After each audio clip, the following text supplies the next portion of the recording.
Molly's gerbil had a tiny bedroom with its own even tinier gerbil cage.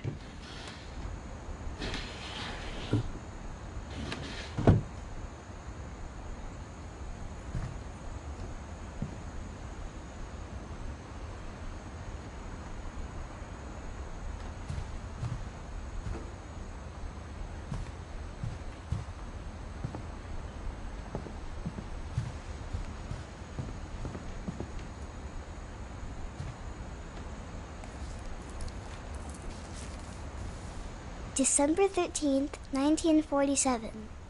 Dear Diary, I'll be gone soon, but I wanted to tell somebody about what's gonna happen. It started when Mom sent me to bed without dinner. I woke up and I was starving, so I looked around for something to eat. The gerbil food was dry, but I didn't mind it.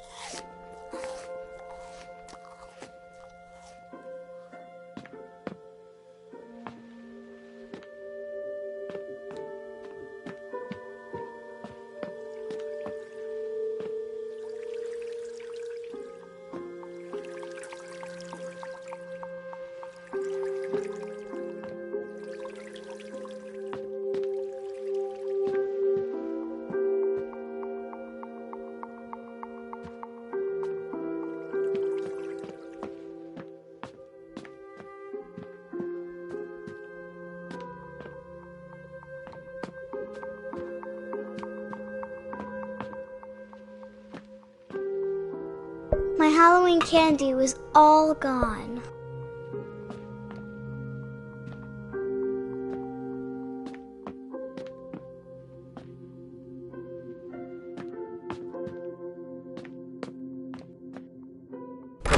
Mom, can I come out now? Sweetheart, it's late. Go to sleep.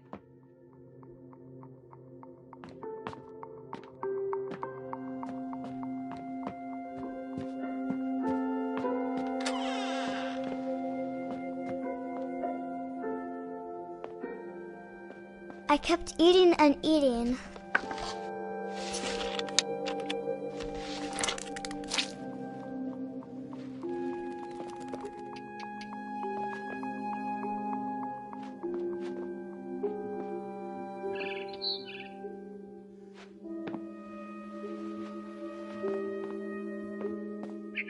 I ate a lot of things that night.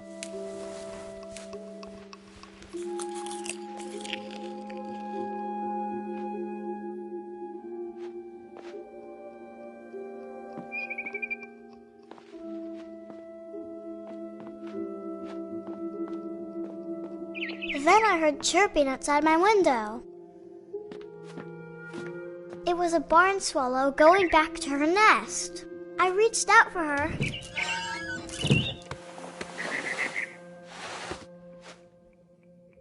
And suddenly, I was a cat.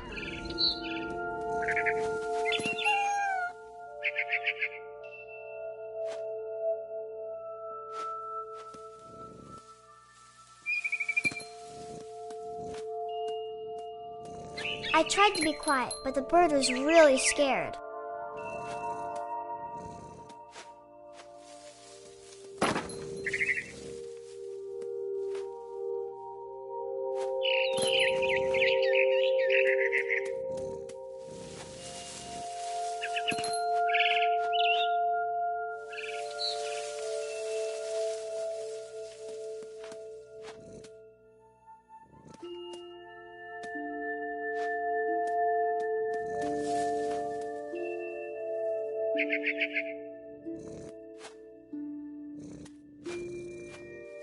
Mom and Dad didn't even look at me.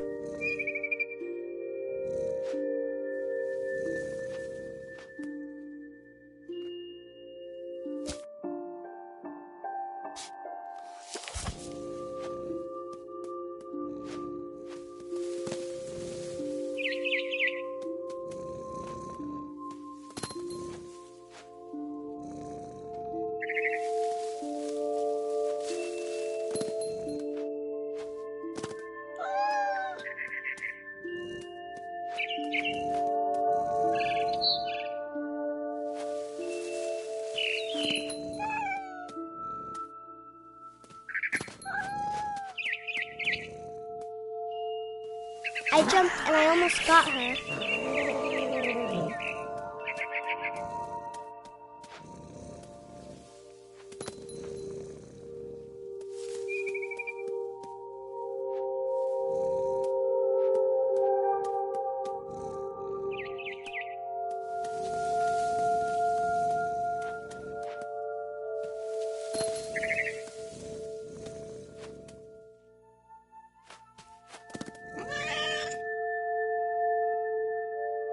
I could tell she was getting really tired.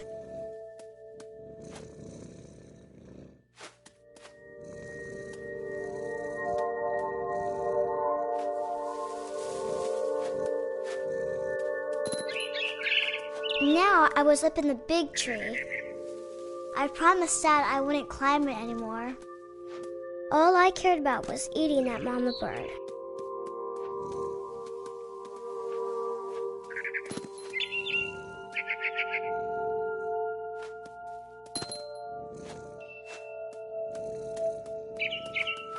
I gobbled her up. And suddenly, I was an owl. First, all I heard was the wind. Then I heard little teeth nibbling in the grass.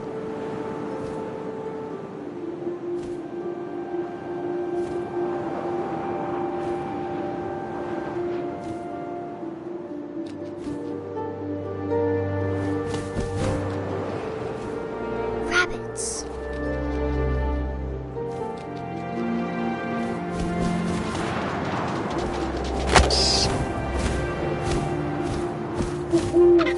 I imagined his face looking up and seeing mine through my talons. I swallowed him up, and I didn't chew one bit. Then I flew off to find something bigger.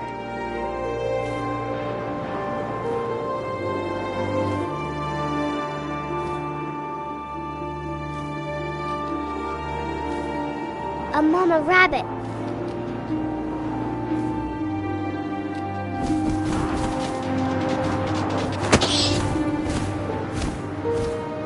She was almost too big to carry. I started choking, but I couldn't stop eating. And suddenly, I was a shark.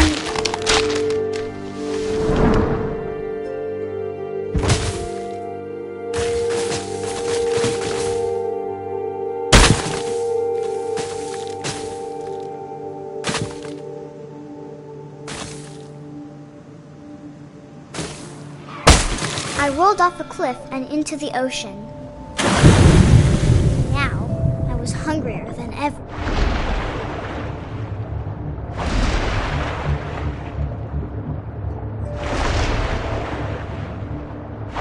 I wanted fat, juicy seals.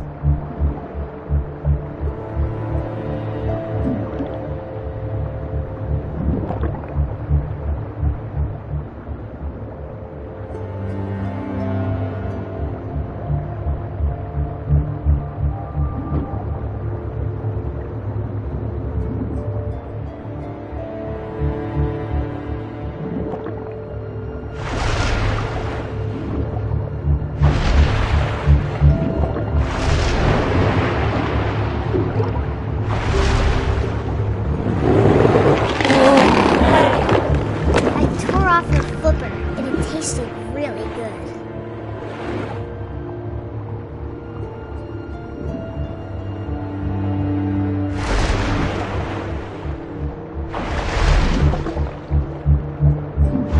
Grabbed on tight. When I was so hungry, I jumped out of the water. When I opened my eyes, everything had changed.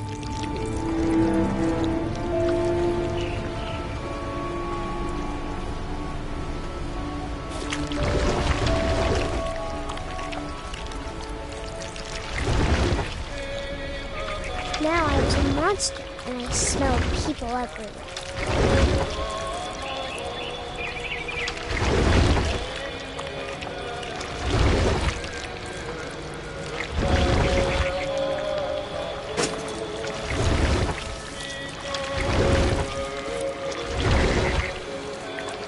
I was big, but I moved real quiet.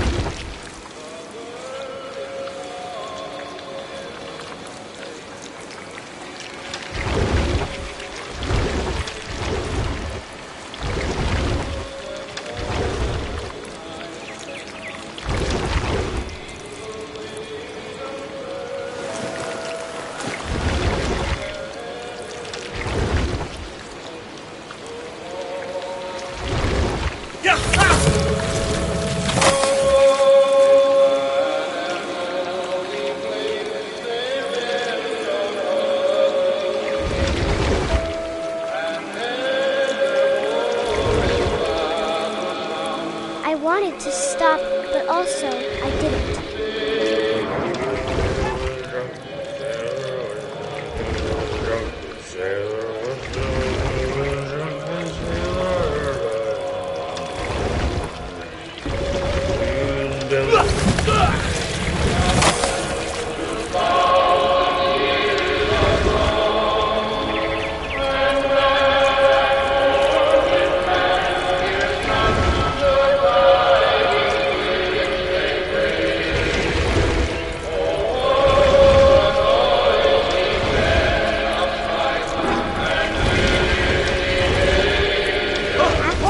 Passenger, I was still hungry. And to cross the water, I smelled something new. Something I had to have, so I swam towards it.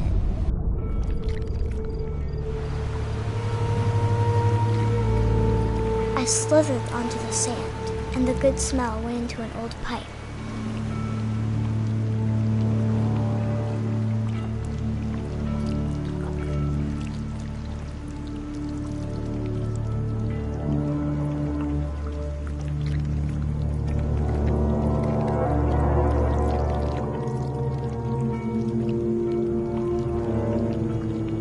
I got closer and closer.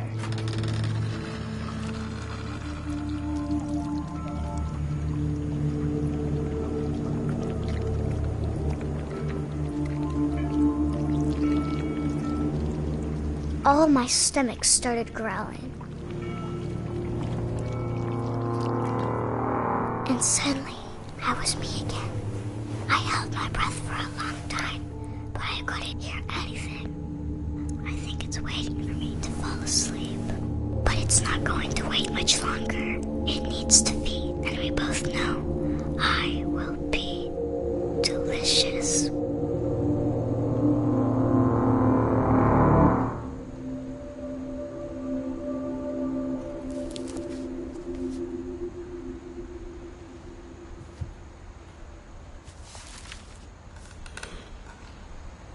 I'm not sure if I believed all of that, but I'm sure Edie would have.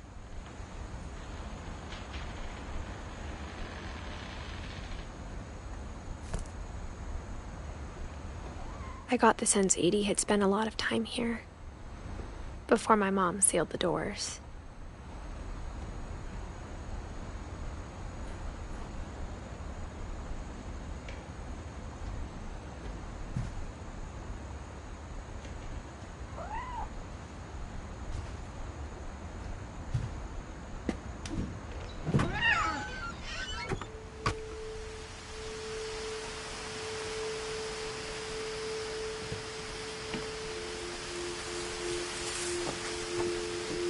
This will be obvious later, but my mom never told me any of these stories. Edie would have, but Mom didn't like bringing up the past. Though, when we adopted a stray kitten, she was the one who named it Molly.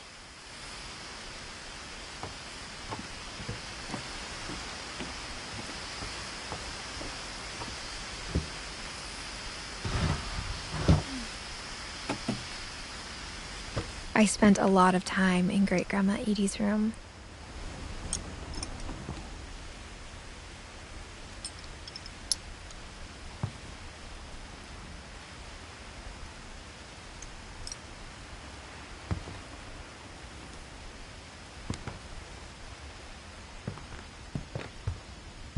Louis died a week before we left, but Edie had already started to memorialize him.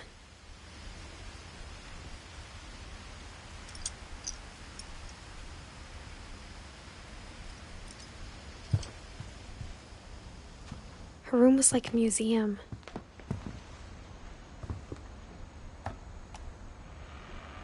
For 500 years, the Finches have been famous throughout Norway for their fortune and misfortune.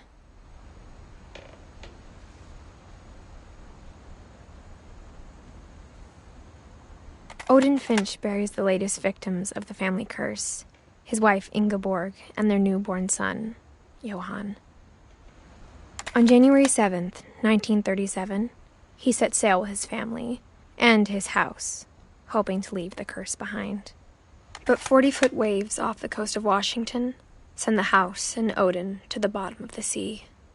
Odin's daughter Edie, with husband Sven and baby Molly, step ashore on their new home, Orcas Island. Odin Finch is the first to be buried in the new family cemetery.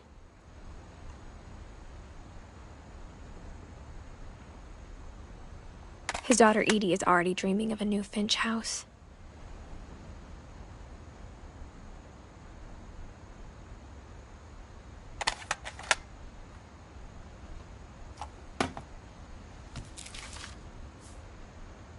Whatever's wrong with this family, it goes back a long ways.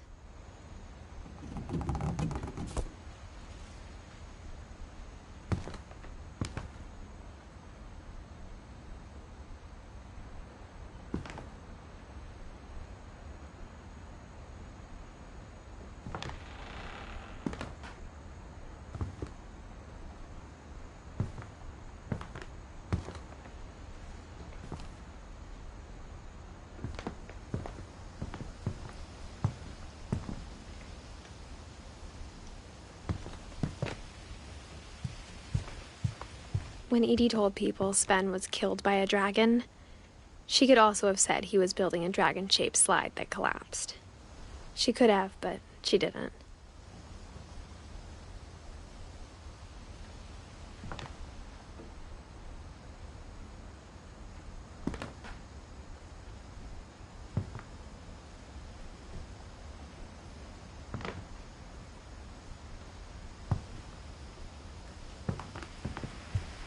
Edie gave a big interview about a mole man living under the Finch house.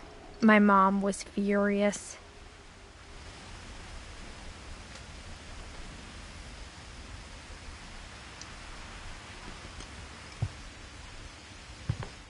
I hadn't thought of myself as Edith Jr. for a long, long time.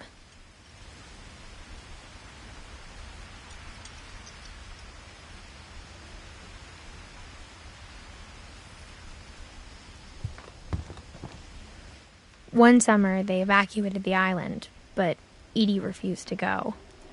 For a few weeks, she was a celebrity.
Even in her 90s, sometimes Edie seemed a lot younger than my mother.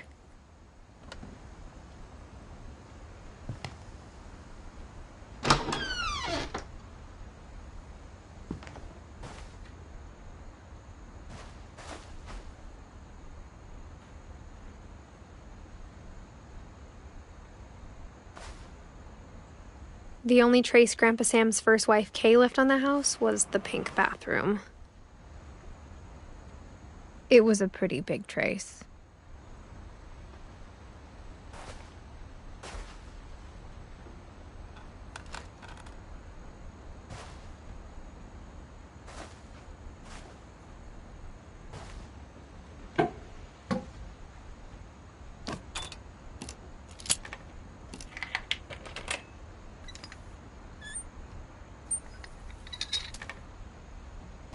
There's a secret in this bathroom.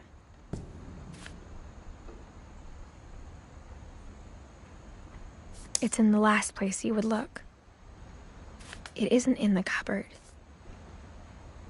It's hidden in this book.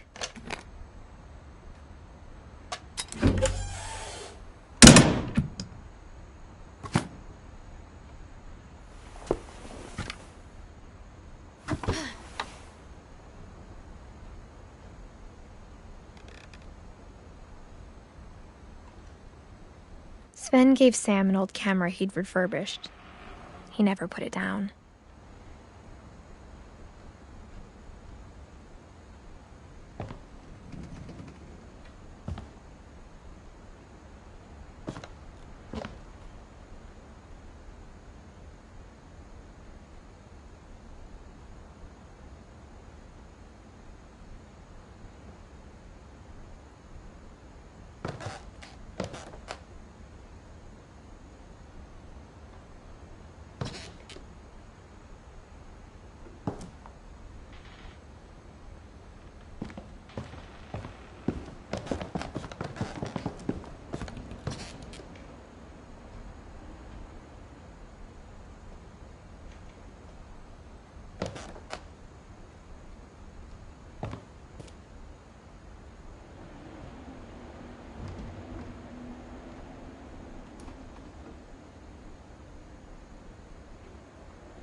I knew Grandpa Sam had a twin, and that he never talked about him.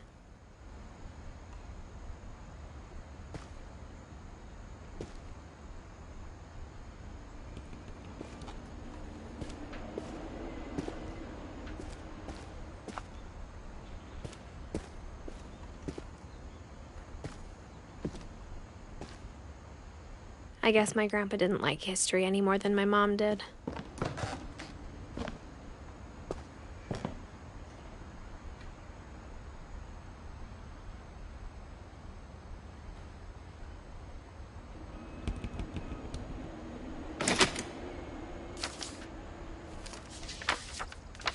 How I Want to Remember My Brother by Sam Finch. The thing I remember is that when he made up his mind, that was it.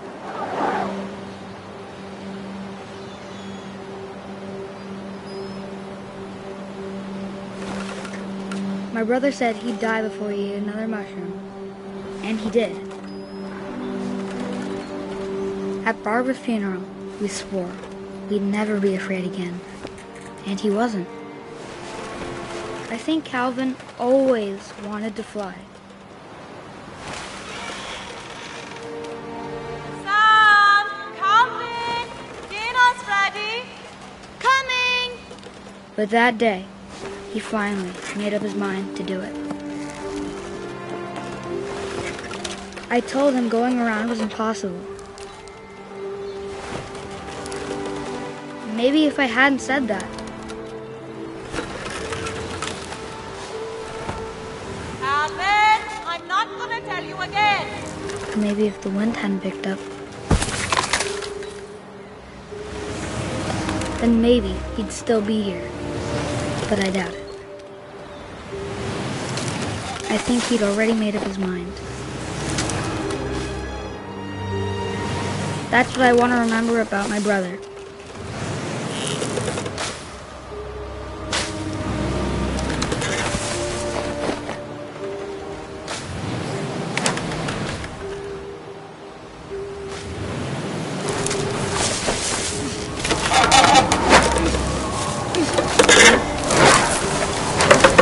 the day he made up his mind to fly. And he did.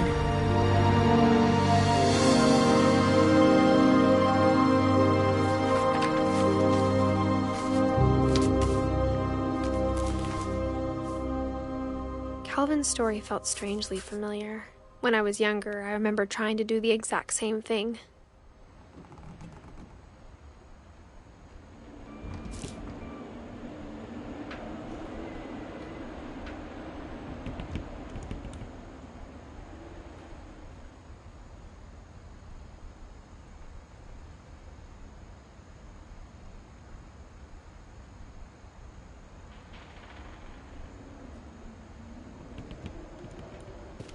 After the funeral, Edie roped off Calvin's half of the room.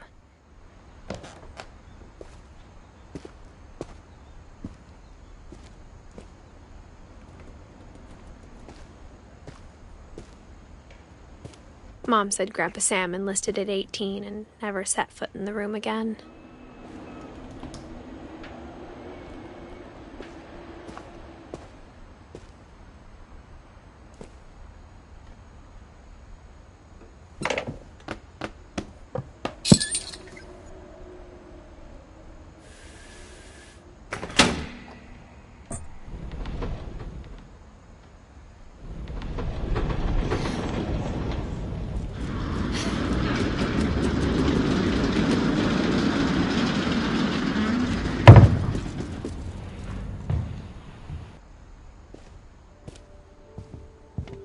The passages were a pretty tight fit. They'd obviously been built for smaller hands and bellies.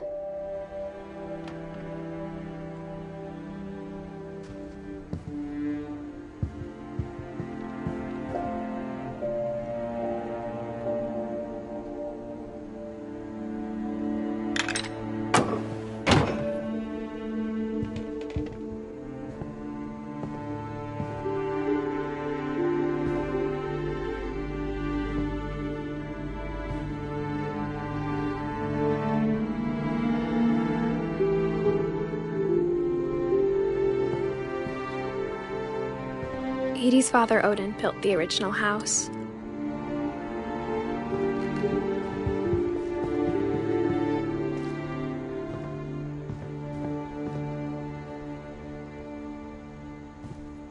Mom must have locked the third floor stairs on the night we left. Whenever people ask me about my family, the first thing they always want to know about is Barbara.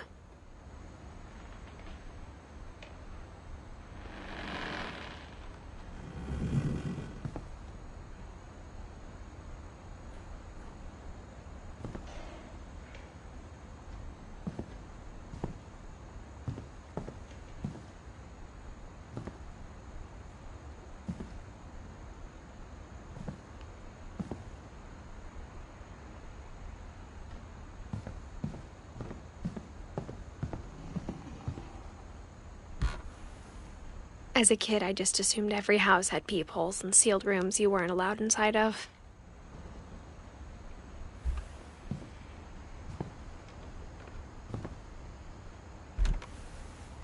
My Grandpa Sam spent 7 years sharing a room with his dead brother, Calvin.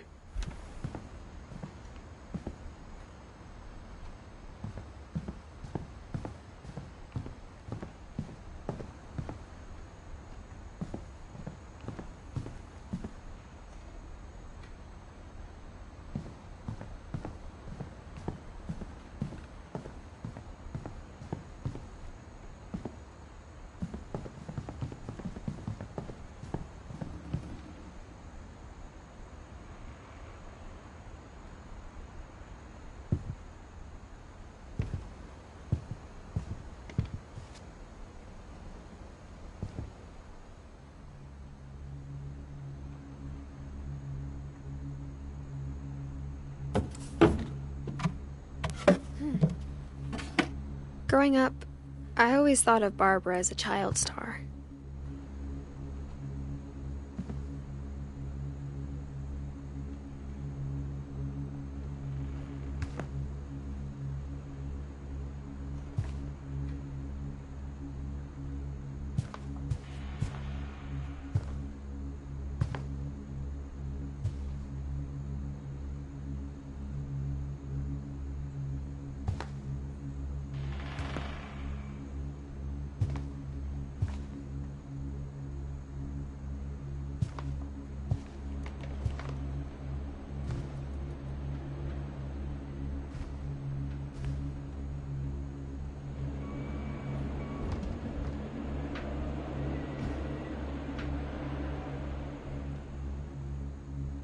I never thought about how hard it must have been for her afterwards.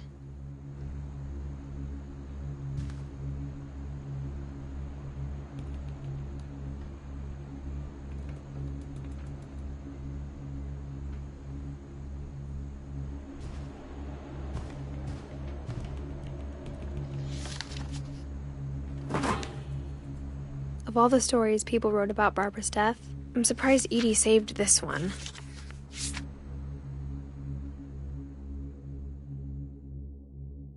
Old Jack here with another ghastly tale inspired by America's most unfortunate family. I'm calling it The Surprise Ending of Barbara Finch. As a child star, Barbara was famous for her scream. Now at 16, she was all washed up. A has-been. But in a lucky break, she'd been asked to perform her signature scream at a local convention for monster movie fans. It was just the boost her career needed. Unfortunately, her scream hadn't aged well.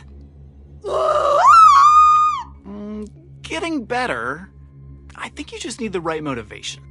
Her biggest fan and current boyfriend, Rick, was about to demonstrate when... Now that was a great scream. It was Barbara's father, Sven.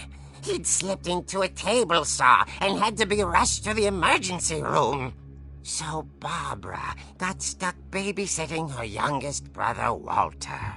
Her convention comeback was cancelled. Okay, I'm hearing frustration, but I'm not hearing terror.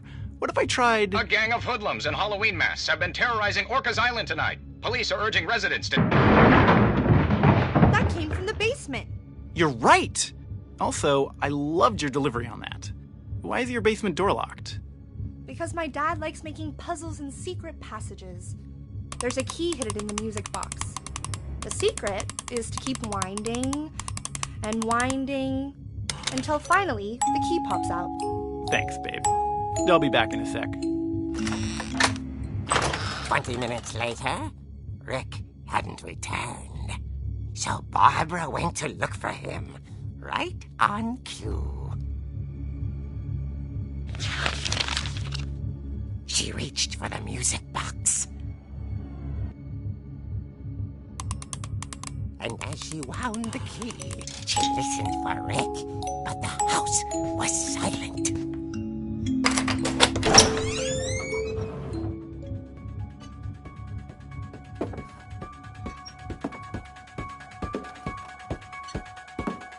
She found Rick's crutch and imagined the worst.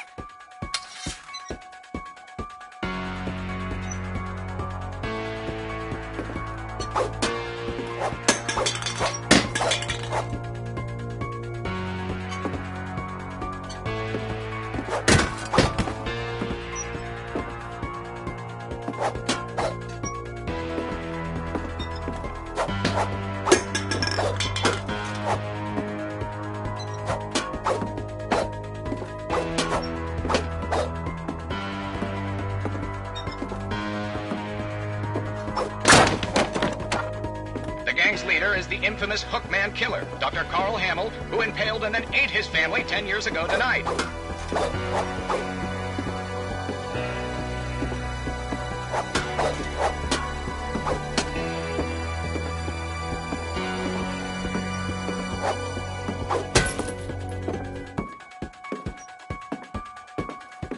The old fridge rattled and grew still.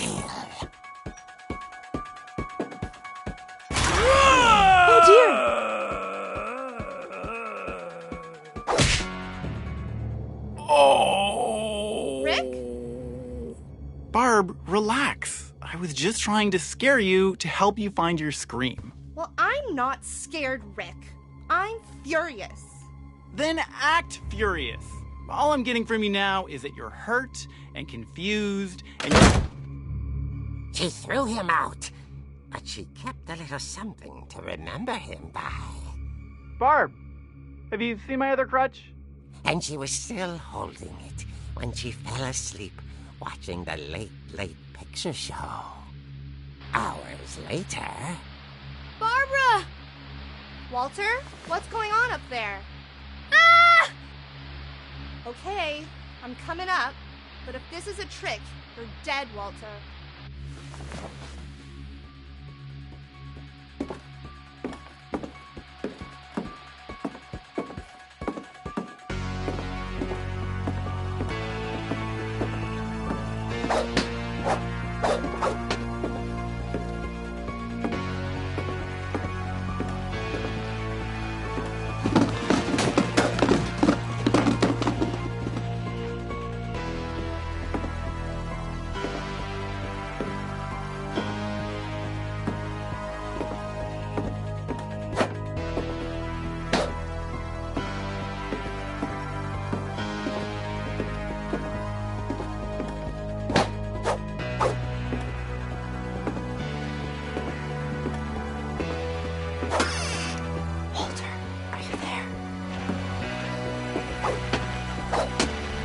Walter vanished, but his bedside radio was still on. Orcas Island police describe the man as 6 feet tall, with a steel hook for a hand. Residents are urged to lock all doors and windows and notify the police of any suspicious activity.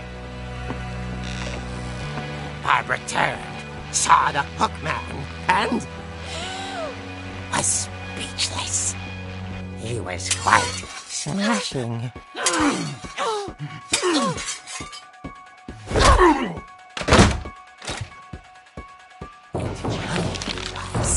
He couldn't get enough of Barbara. Okay, Barbara, there's gotta be another way out of here.